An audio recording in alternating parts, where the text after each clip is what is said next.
He had a sling in his hand, that's it.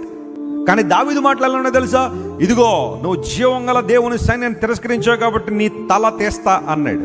స్లింగ్తో తల ఎలా తీస్తావా నువ్వు? నీ దగ్గర ఉన్న ఒడిసెలతో ఒక వ్యక్తి తల ఎలా నరగలవు? దావీదు, are you talking సెన్సిబుల్లీ?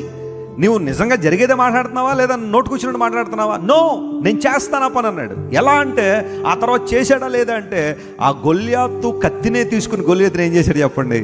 హతమార్చాడు. He spoke with faith, విశ్వాసంతో మాట్లాడాడు. బహుమానం ఏంటి? ఇలా ఉన్న బహుమానాలే, మీరు కబురు పెట్టండి రాజుగారికి బహుమానం రెడీ చేసుకోమని. What a faith. Sometimes enemy stands before you beyond your expectation.